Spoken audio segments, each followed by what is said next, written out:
Yes, continuing now chapter transport in plants.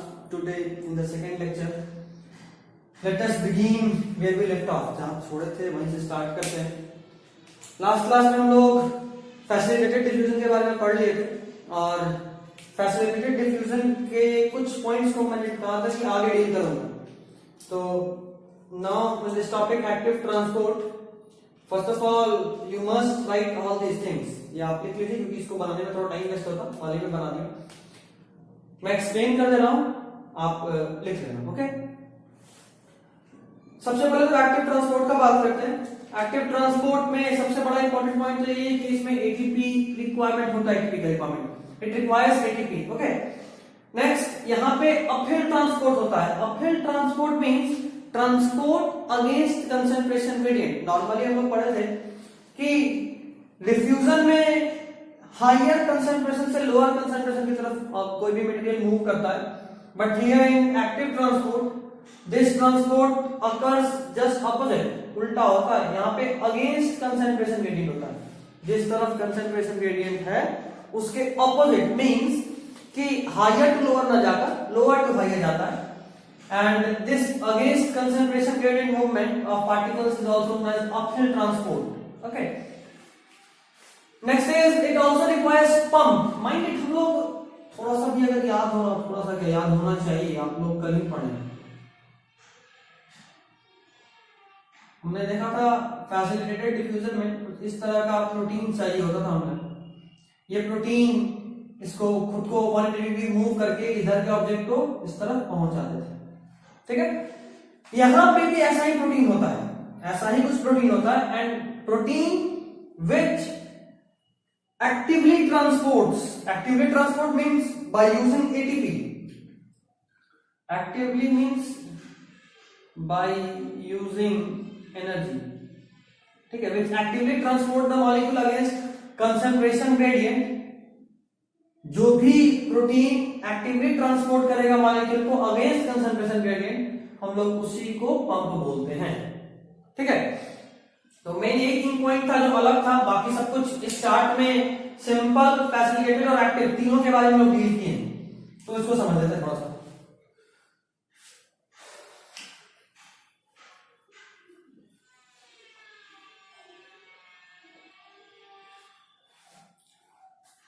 देखो,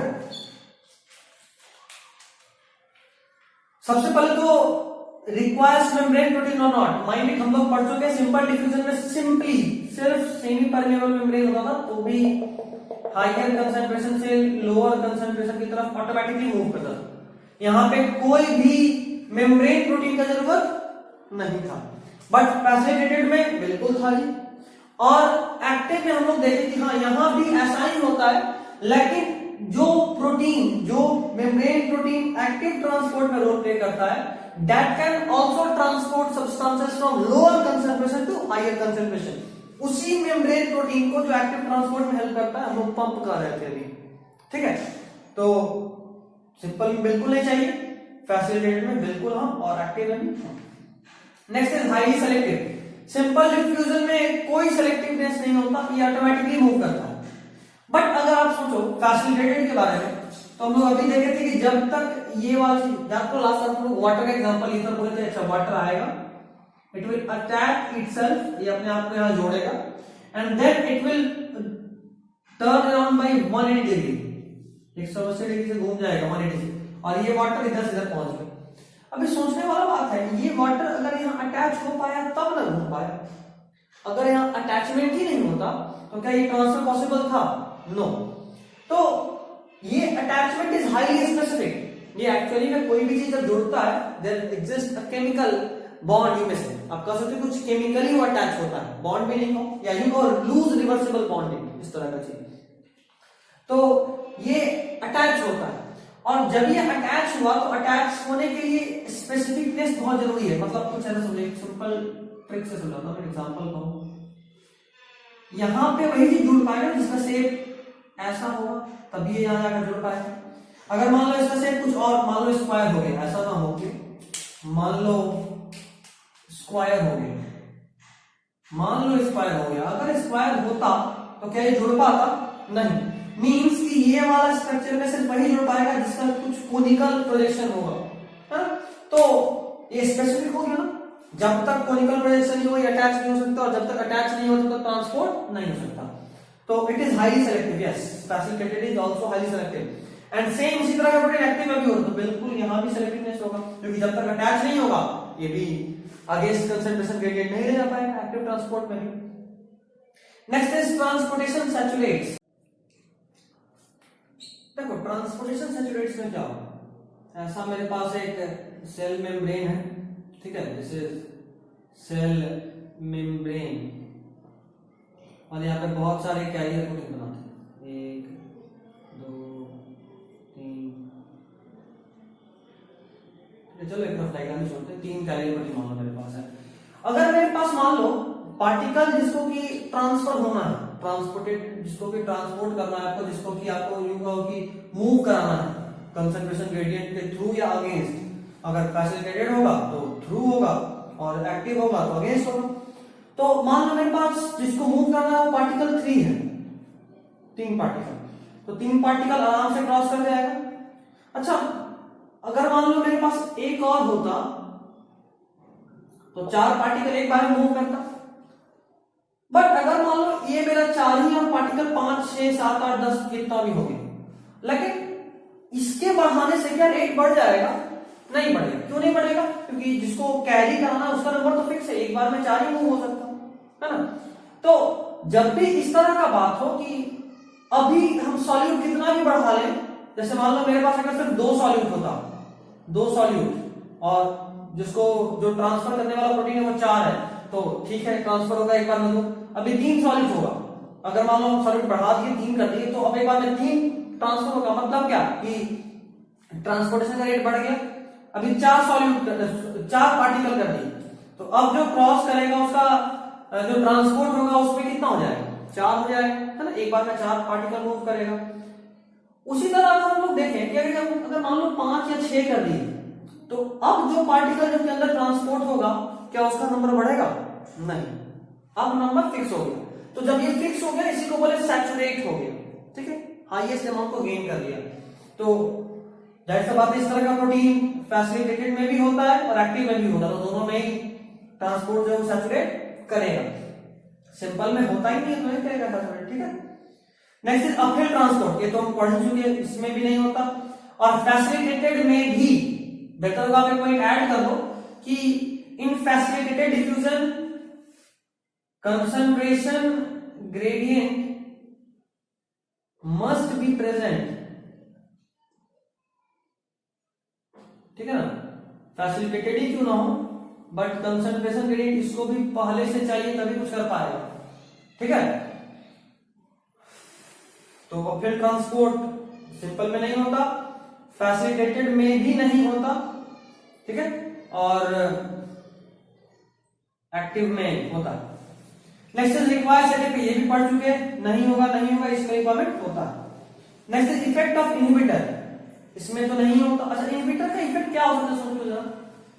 inhibitor वैसे particle को बोलते हैं जो किसी भी तरीके से इसको ब्लॉक कर देंगे, जो प्रोटीन का चैनल था उसको ब्लॉक कर देंगे। मतलब ये कि हम कुछ एक ऐसा मॉलिक्यूल डाल दिए जो जाकर यहां जुड़ जाएगा। अभी जब वो मॉलिक्यूल वहां जाकर जुड़ गया तो क्या लगता है ये वाला मॉलिक्यूल जो था जिसको भी ट्रांसपोर्ट एक्चुअली में होना था वो इससे जुड़ पाएगा क्या? नहीं, जगह ही खाली नहीं, जुड़ेगा कैसे? और जब जुड़ ही नहीं पाएगा तो ट्रांसपोर्ट हो पाएगा क्या? तो नहीं। तो वो पार्टिकल जिसके ट्रांसपोर्ट को रोक दिया, दिस इज कॉल्ड इनहिबिटर, ठीक है। तो यहाँ पे प्रोटीन ही नहीं होगा तो इनहिबिटर थोड़ा कुछ कर पाएगा। यहाँ प्रोटीन होता है तो बिल्कुल यहाँ इनहिबिटर जोड़ कर रोक सकता है, और यहाँ भी होगा सेम उसी तरह। अच्छा हार्मोनल कंट्रोल, इसको आप सिंपली याद रखेंगे, सिंपल डिफ्यूजन में नहीं होता है, फैसिलिटेटेड और एक्टिव में होता है। मतलब यूं समझो कि पूरे में सिर्फ यही है जो आपको याद करना है, यहां ही मार्क कर देता हूं मैं, हार्मोनल कंट्रोल, बाकी सब कुछ आपको यूं ही समझ में आएगा, कुछ नया नहीं, ठीक है। चलिए आगे बढ़ते हैं। Next topic is permeability of membrane, ठीक है। आई होप सो कि आप इसको ड्रॉ कर लिए होंगे। एक पॉइंट इसको भी ऐड कर लीजिए, बेहतर रहेगा। फैसिलिटेटेड वाले में पहले से चाहिए, मस्ट बी प्रेजेंट अर्लियर, पहले से चाहिए। चलिए आगे बढ़ता हूं। पीछे छूट गए हो तो सिंपली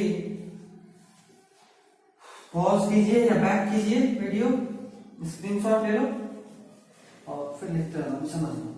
और नहीं तो साथ साथ लिखते रहोगे तो और बेहतर, पॉज करके बीच में लिखते रहो, साथ साथ रहने में ज्यादा बढ़िया होता है। तो फिर स्क्रीनशॉट में ही रह जाएगा, फोन में ही सेव, कॉपी पे नहीं लगेगा।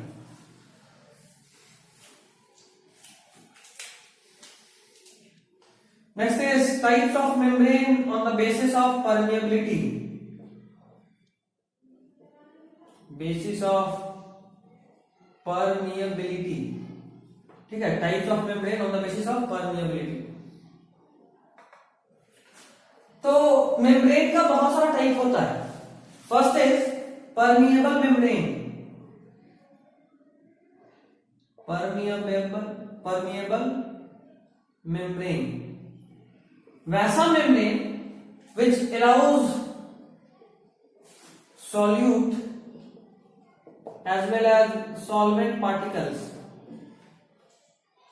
to move through it, which allows solute as well as solvent particles to move through it। उसको क्या बोलेंगे? Permeable membrane. वैसा मेम्ब्रेन जो सॉल्यूट और सॉल्वेंट दोनों को ही अपने थ्रू क्रॉस करने देते हैं, उसको क्या कहते हैं? Permeable membrane. इसका एग्जांपल, बहुत बढ़िया एग्जांपल है हमारे पास, सेल वॉल। ठीक है, मतलब ये कि आप एक सेल ये रखते हो, एक सेल ले लो, उस सेल को आप एक ऐसे सॉल्यूशन में रखते हो जिसमें वाटर भी हो, वाटर के अलावा आप उसमें थोड़ा सा NaCl भी मिला दो। ठीक है, तो अगर ये प्लांट सेल है तो इसमें सेल वॉल होगा ही होगा। तो इसका जो सेल वॉल है ना, उसके थ्रू ये NaCl भी क्रॉस कर पाएगा और वाटर भी क्रॉस कर पाएगा। मतलब ये कि यूं समझो कि किसी भी तरीके से सब्सटेंस के मूवमेंट में ये बैरियर नहीं होता permeable membrane. Solute as well as solvent दोनों के दोनों ही क्रॉस कर सकता है। Next comes semi permeable membrane. ठीक है, सेमी परमिएबल मेम्ब्रेन। जो लोग 11th वाले लोग वीडियो देख रहे हैं, काइंडली यहां पे जो मैं पूरा सेंटेंस बोला था उसको लिखेंगे। ये रिवीजन के लिए इतना शॉर्टकट में, रिवीजन के लिए सुने और पढ़ा हुआ है, याद हो जाएगा। तो टारगेट बैच वालों को पढ़ा हुआ है तो बस सुनेंगे और इतना भी लिखने को समझ में आएगा। बट 11th में आपको थोड़ा सा लाइन पे लिखना चाहिए, बेहतर रहेगा। वैसे अगर आप ऐसे भी लिखते हैं तो कोई दिक्कत नहीं है, आपको भी आगे लीड देना ही है तो उसको काम आएगा। बट ये नोट्स अच्छा नहीं बन पाएगा, ये बस समझने के लिए, रिवीजन, रैपिड रिवीजन के लिए सब होता है। पढ़ चुके हैं, रिवाइज करना है, तब it is better. But 11th के लिए मेरे हिसाब से तो लिख लेना चाहिए लाइन पूरा। खैर, semi permeable membrane which allows only solvent particles to move through it। ठीक है, वैसा membrane which allows only solvent। अच्छा, सॉल्यूट सॉल्वेंट 9th में आप लोग पढ़ चुके हो, सॉल्यूट प्लस सॉल्वेंट मिलकर क्या बनता है? सॉल्यूशन। खैर 9th वाला भूल गए तो 12th में वापस से केमिस्ट्री सेकंड चैप्टर का नाम है सॉल्यूशन। ठीक है, तो वहां पे आपको काम आएगा। काम क्या, वहीं से आप सीखोगे एक्चुअली नहीं था, बस मैं थोड़ा सा बता देता हूं। सॉल्यूट और सॉल्वेंट डिसाइड करने का कुछ क्राइटेरिया होता है। सबसे पहला बात जो याद करना है आपको कि वाटर इज यूनिवर्सल सॉल्वेंट। ठीक है, किसी भी चीज को अगर पानी में आप घोलते हो तो उसमें सॉल्वेंट कौन होगा? वाटर ही होगा। इसको यूनिवर्सल सॉल्वेंट बोलते हैं। और अगर वाटर के अलावा किसी और दो चीज का सॉल्यूशन आप बना रहे हो तो उसमें जिसका अमाउंट अधिक रहेगा, अमाउंट जिसका अधिक रहेगा, अमाउंट अधिक रहेगा उसको क्या बोलेंगे? सॉल्वेंट। और जिसका अमाउंट कम रहेगा उसको बोलेंगे solute. But mind it, for water अधिक हो कम हो, वाटर इज यूनिवर्सल सॉल्वेंट। ये हमेशा ही सॉल्वेंट की तरह करता है। तो चलिए देखिए, सेमी परमिएबल मेम्ब्रेन में ये सिर्फ और सिर्फ सॉल्वेंट को अपने थ्रू क्रॉस करने देता है। इसका एग्जांपल देखो, इसका example parchment paper, cellophane paper, उसके अलावा पिग्स ब्लैडर। पिग्स का जो पिग है ना, पिग का यूरिनरी ब्लैडर जो होता है ना, that also acts as semi permeable membrane. And copper ferrocyanide, copper ferrocyanide it is an artificial, जिसको बहुत ज्यादा यूज करते हैं, artificial SPM, semi permeable membrane के थ्रू यूज होता है। माइंड इट, आप जो ऑस्मोसिस पढ़ते हैं ना, ऑस्मोसिस, या हम लोग पहले भी देखे थे कि बीच में एक सेमी परमेबल मेम्ब्रेन लगाते थे, that semi permeable membrane was this, यही कॉपर फेरोसाइनाइड या फिर पासमेट पेपर या सेलोफेन का लगाते हैं, ठीक है। चलिए नेक्स्ट इज सेलेक्टिवली परमेबल।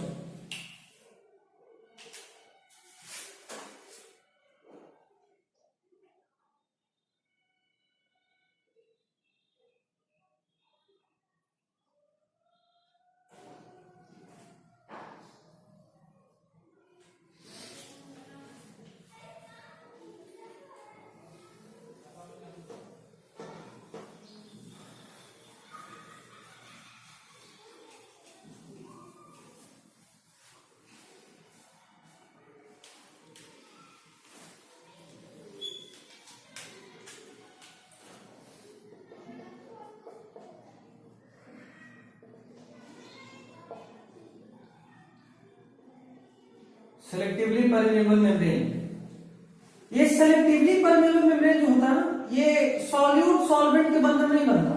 मतलब ये ऐसा नहीं कि सॉल्यूट को क्रॉस करने देगा या सिर्फ सॉल्वेंट को क्रॉस करने देगा, ऐसा नहीं होता। सेलेक्टिवली परमेबल मेम्ब्रेन के केस में सब कुछ डिपेंड करता है डिमांड पे, सेल का जो डिमांड होगा उसको इंटर करने देगा, और जिसका डिमांड नहीं होगा उसको इंटर करने नहीं देगा। हो सकता है कि अभी फॉर एग्जांपल अगर सेल में सॉल्यूट मान लो NaCl की कमी है तो NaCl को अलाउ कर देगा, थोड़ी देर के बाद जब अंदर में जो उसका डिमांड था वो फुलफिल हो गया तो वही सेल मेम्ब्रेन उसको रोक देगा, NaCl एंट्री को रोक देगा। तो लिखिए, इट कैन अलाउ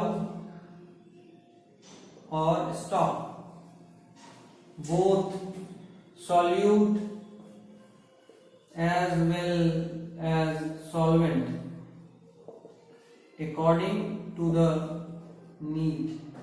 ठीक है, किसी भी चीज को अलाउ या स्टॉप कर सकता है, सॉल्यूट या सॉल्वेंट कुछ भी हो, नीड के हिसाब से। और इसका बहुत बढ़िया एग्जांपल होता है cell membrane. Minded, cell wall was permeable, कुछ भी क्रॉस कर जाएगा, और cell membrane is selectively permeable not semi permeable. ठीक है ना, सेल मेम्ब्रेन सेमी परमेबल नहीं होता कि सॉल्वेंट कुछ भी होगा तो अंदर आ जाएगा, no, cell membrane is selectively permeable. ये सेल के अंदर का डिमांड देखता है, क्या कहां कमी है, क्या चीज कंप्लीट है, उस हिसाब से ये अलाउ करेगा या स्टॉप करेगा। Next is impermeable membrane.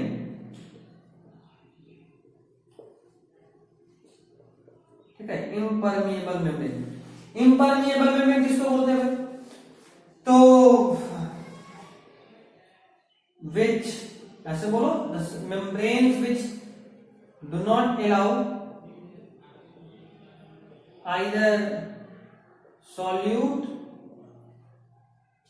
और solvent to cross through it.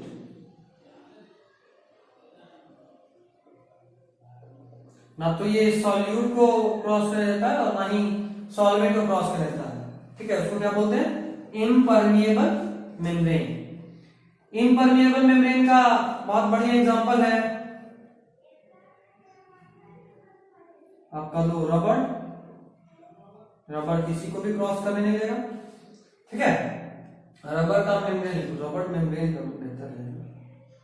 Rubber का अगर कोई मेम्ब्रेन बना हुआ है तो ना सॉल्यूट को क्रॉस कर देगा ना सॉल्वेंट को क्रॉस कर देगा। Okay, next comes the types of solution.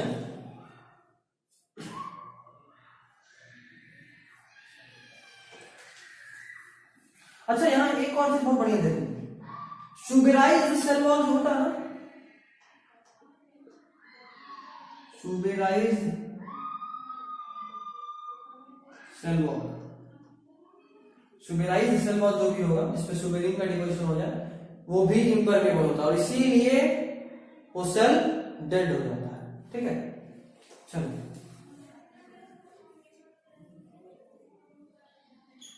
Next is types of solution. सबसे पहले अगर हम लोग सॉल्यूशन का बात करें तो पढ़ भी चुके, ये सॉल्यूट और सॉल्वेंट से मिलकर बना होता है, solute as well as solvent forms solution. ये सॉल्यूशन तीन तरह का होता है, आइसोटोनिक, हाइपरटोनिक और हाइपोटोनिक। ठीक है, आइसोटोनिक, हाइपरटोनिक और हाइपोटोनिक। देखो यहां पे और अच्छे से समझ लो सबसे पहले तो कि ये सब कुछ आइसोटोनिक हो या हाइपरटोनिक हो या हाइपोटोनिक हो, this all three are relative terms. कैसे टर्म्स है ये सब? रिलेटिव मीन्स कि इनको किसी रिफरेंस सॉल्यूशन के हिसाब से बताया जाता है। फॉर एग्जांपल इसको मैं समझा देता हूं एक बार। मान लो मेरे पास एक बीकर था जिसमें ये मैंने लगा दिया SPM. SPM normally semi permeable membrane को लिखते हैं, ठीक है, सेलेक्टिवली नहीं, सेमी सेलेक्टिवली होगा तो बोला जाएगा। ठीक है, इसमें देखो 9m NaCl सॉल्यूशन डालें। ये m is a unit of concentration, ठीक है, जैसे डेंसिटी का यूनिट है ये m, इसको बोलते हैं मोलारिटी। ठीक है, तो 9m NaCl सॉल्यूशन और इस तरफ 5m NaCl सॉल्यूशन। ठीक है, तो आप क्या बोलोगे? यहां पे इस वाले का कंसंट्रेशन अधिक है, किसका? 9m NaCl solution. इसको A और इसको B कर देता हूं। ए वाले का कंसंट्रेशन अधिक है तो ये क्या है? हाइपरटोनिक। और इसमें बी वाले का सॉल्यूशन कंसंट्रेशन कम है तो ये क्या है? हाइपोटोनिक। दिस इज हाइपरटोनिक ए वाला और बी वाले हाइपोटोनिक। बट एक अगला एग्जांपल लेते हैं हम लोग, वापस से एक एसपीएम। देखो यहां पे वापस से ए, ये बी, ए वाले में वही वाला 9m NaCl सॉल्यूशन है और बी वाले को चेंज कर देते हैं। बी वाले में ना भी हम लोग एक काम करते हैं 10m NaCl सॉल्यूशन लेते हैं। और अब तुमसे कोई पूछ रहा है कि जरा बताओ ए वाला हाइपरटोनिक है कि हाइपोटोनिक, तो अब देखो क्या होगा, ए वाला क्या हो जाएगा? हाइपोटोनिक और बी वाला हाइपरटोनिक। मैं हाइपर हाइपोटोनिक इसलिए यूज कर रहा हूं क्योंकि आप 9th में भी पढ़े हो, 11th में भी पढ़े हो, अगर आप टारगेट वाले हो तो, और अगर आप 11th वाले हो फिर भी आप 9th में से पढ़ चुके हो। वैसे तो मैं डील करूंगा यहाँ, बट इतना मैं एक्सपेक्ट करता हूं कि आप जानते हो इसका कंसंट्रेशन अधिक उसको हाइपरटोनिक बोलते हैं और जिसका कंसंट्रेशन कम उसको क्या बोलते हैं? हाइपोटोनिक। तो खैर देखो 9m NaCl सॉल्यूशन यहाँ पे हाइपरटोनिक था बट यहाँ पे हाइपोटोनिक हो गया।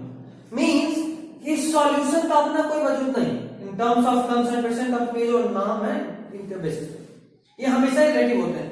आप किससे कंपेयर कर रहे हो उसके हिसाब से हम लोग ये डिसाइड करते हैं कि वो हाइपरटोनिक है, हाइपोटोनिक है या आइसोटोनिक है। ठीक है, चलिए इसको भी ड्रॉ अप कर लेना, बैक करना, स्क्रीनशॉट लेना, ड्रॉ कर लेना, इंपॉर्टेंट एग्जांपल के तौर पे। खैर नेक्स्ट ये तीनों नाम, एक और बात इन तीनों के लिए कि तीनों नाम जो है ना, these are on the basis of solute concentration। किसके बेसिस पे? solute concentration। मींस कि आइसोटोनिक में solute concentration is equal, किसके इक्वल भाई? तो जिससे कंपेयर कर रहे हैं। हाइपरटोनिक में देखो, हाइपर का मतलब होता है ना, हाइपर मत करो, ज्यादा मत करो। Hyper means solute concentration is more, किससे भाई? तो जिससे कंपेयर करना। And hypo means solute concentration is less, किससे? जिससे कंपेयर करना। ठीक है, तो सिंपल टर्म्स में तो समझ लीजिए। आइसोटोनिक उसको बोलते हैं जिसमें कि सॉल्यूट का कंसंट्रेशन कंपेयरिंग सॉल्यूशन के सॉल्यूट के कंसंट्रेशन के बराबर हो, आइसोटोनिक। यहाँ पे एक बात बहुत इंपॉर्टेंट, बहुत ज्यादा इंपॉर्टेंट, इसको 2-3 स्टार बना लेते हैं। 0.9m NaCl solution is isotonic to blood। ठीक है, सुने होंगे कि जब लोग पानी चढ़ाते हैं, इसमें कोई भी पानी नहीं चढ़ा सकते, तो जो पानी चढ़ाते हैं इसको लोग स्लाइन करते हैं, उसका कंसंट्रेशन 0.9m होता है। 0.9 मोलर, बता रहे थे m इज मोलर, मोलैरिटी, और उसकी यूनिट को m को पढ़ते हैं मोलर। मोलैरिटी क्या है? एक कंसंट्रेशन का यूनिट। तो पानी जब चाहा है तो मान लो जो हम पानी डाल रहे हैं ब्लड में, अगर वो आइसोटोनिक नहीं होता तो क्या होता? अगर मान लो हाइपरटोनिक होता तो उसका कंसंट्रेशन अधिक होता सॉल्यूट का, तो पानी बाहर आ जाता। और अगर हाइपो होता तो उस वाला जो पानी वो आरबीसी के अंदर चला जाता और आरबीसी को बर्स्ट कर देता। तो जरूरी है कि जो वाटर लोग चढ़ाते हैं, जो पानी चढ़ाते हैं किसी पेशेंट को, वो जरूर ही आइसोटोनिक टू ब्लड हो।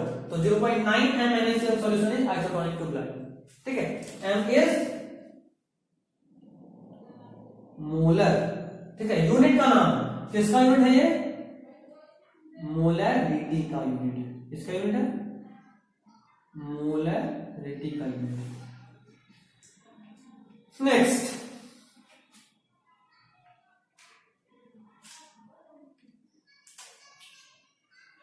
Isotonic solute concentration is equal, चलिए ये तो हो गया। तो छूट रहा है नहीं। Next will begin with osmosis.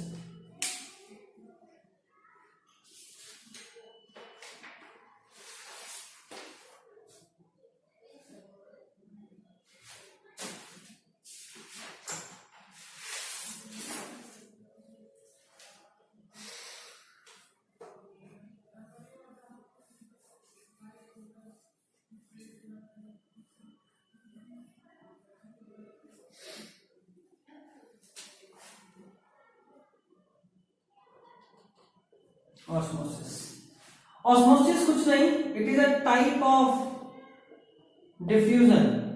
क्या है? एक डिफ्यूजन का ही टाइप है, इन विच वाटर मॉलिक्यूल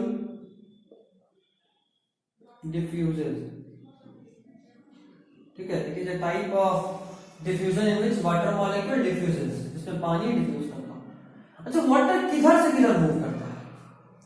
अच्छा, अगर हम बोल रहे हैं कि ऑस्मोसिस डिफ्यूजन का ही टाइप है, तो जो चीज डिफ्यूजन में होता होगा वही ऑस्मोसिस में भी होता है ना? तो क्या होता है भाई यार डिफ्यूजन में, बताना फिर। डिफ्यूजन में हायर कंसंट्रेशन से लोअर कंसंट्रेशन की तरफ कोई भी पार्टिकल मूव करता है। अगर हम करें osmosis is also a type of diffusion in which water molecule diffusion, तो मतलब ये कि ऑस्मोसिस में हायर कंसंट्रेशन ऑफ वाटर से लोअर कंसंट्रेशन ऑफ वाटर की तरफ मूवमेंट होता है वाटर मॉलिक्यूल का। ठीक है, वापस से बोलो, हायर कंसंट्रेशन ऑफ वाटर, जिस तरफ पानी अधिक होगा उस तरफ से वाटर मॉलिक्यूल उधर मूव करेगा जिस तरफ की पानी कम होगा, सो दैट कि डायनेमिक इक्विलिब्रियम मेंटेन हो पाए। लास्ट क्लास में डायनेमिक इक्विलिब्रियम को समझे थे, है ना? अच्छा चलो यहीं पे एक और बात, solute plus solvent is equal to solution, ये बार बार लिख रहे हैं। अभी देखते हैं, अगर हम कहें किसी तरफ सॉल्वेंट अधिक है, सॉल्वेंट अधिक है, तो सॉल्वेंट अधिक है और सॉल्यूशन का अमाउंट फिक्स है, अगर ऐसा हो तो या यूं से सोच सकते हैं क्या, सॉल्वेंट अधिक है, कंसंट्रेशन अधिक हो जाए, बराबर हो जाए, नहीं छोड़ो उसको नहीं, चलो इसको रख लो, ऐसे ही समझ लेते हैं। तो water move from higher concentration of water to lower concentration of water, और इसको ऐसे भी सोच सकते हैं कि water move from lower concentration of solute to higher concentration of solute. ठीक है, आप ऐसे समझ सकते हो कि सॉल्यूट और सॉल्वेंट सॉल्यूशन बनता है, तो अगर सॉल्यूशन अधिक है तो सॉल्वेंट कम होगा, है ना, और अगर सॉल्वेंट कम है तो सॉल्यूशन अधिक होगा। तो उसी को हम लोग बस ऐसा कोई फिक्स क्राइटेरिया नहीं बाबू, ये सॉल्यूशन के अमाउंट पे डिपेंड करेगा। अगर सॉल्यूशन का अमाउंट दोनों तरफ बराबर है तब हम ऐसा कर सकते हैं, ऐसे नहीं।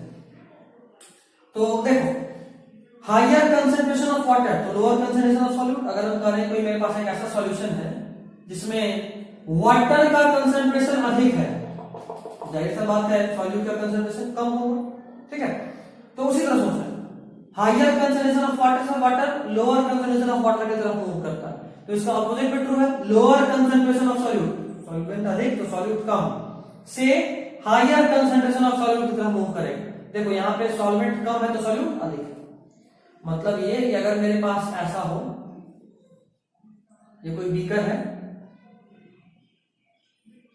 बीकर, और यहाँ पे कोई एसपीएम है, semi permeable membrane, mind it. यहाँ पे हाइपरटोनिक सॉल्यूशन है और यहाँ पे हाइपोटोनिक सॉल्यूशन है। तो जरा बताओ पानी किधर मूव करेगा?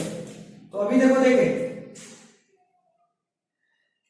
लोअर कंसंट्रेशन ऑफ सॉल्यूट से higher concentration of solute, lower मतलब हाइपो से हायर कंसंट्रेशन ऑफ सॉल्यूट मतलब हाइपर, इधर मूव करेगा पानी, हाइपोटोनिक से हाइपरटोनिक। अभी वापस देख लेते हैं, इधर सॉल्यूट कम है, इधर सॉल्यूट ज्यादा।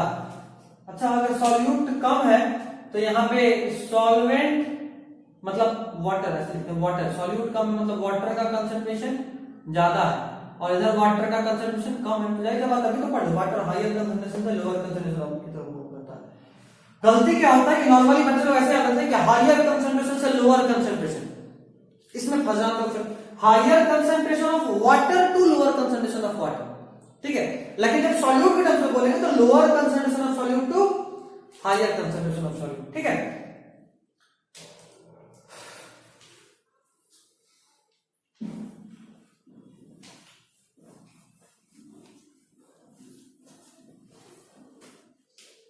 जैसे 3 केस देख लेते हैं, इसमें 3 केसेस होता है। अगर आप किसी को सेल को आइसोटोनिक सॉल्यूशन में रखते हो तो सेल का शेप एंड साइज फिक्स होता है, ठीक है।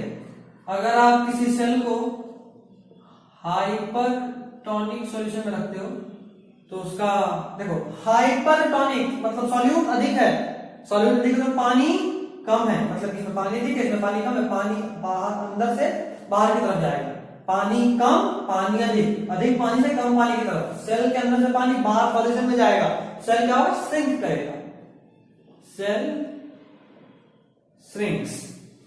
नेक्स्ट, सेल को रखेगा किसी हाइपोटोनिक सॉल्यूशन में। देखो हाइपोटोनिक, हाइपोटोनिक बताया भी ये सब नाम सॉल्यूट के हिसाब से है। हाइपोटोनिक सॉल्यूट कम तो पानी अधिक, इधर पानी अधिक है तो इधर पानी कम ही होगा, ठीक है। हाइपर अभी बोले कि ये भी बताया था कि ये सब रिलेटिव है। अगर ये हाइपोटोनिक है मतलब जरूर ये हाइपर होगा, तो इसमें पानी अगर सॉल्यूट कम है पानी अधिक है तो इसमें पानी पक्का ही कम होगा। पानी अगर कम होगा तो अधिक पानी से कम पानी की तरफ सेल विल स्वेल, ठीक है। चलिए आज के लिए इतना ही। अगले क्लास में हम लोग ऑस्मोसिस का थोड़ा सा फॉर्मूला देख लेंगे, उसके बाद फिर ऑस्मोटिक प्रेशर में एंटर करेंगे, ऑस्मोटिक प्रेशर का कुछ फॉर्मूला ऐसा देखकर आगे की तरफ मूव करेंगे। अगर कुछ भी समझने में दिक्कत हुआ हो तो आपके पास मेरा कांटेक्ट नंबर है, आज वापस से एक बार लिख दे रहा हूं,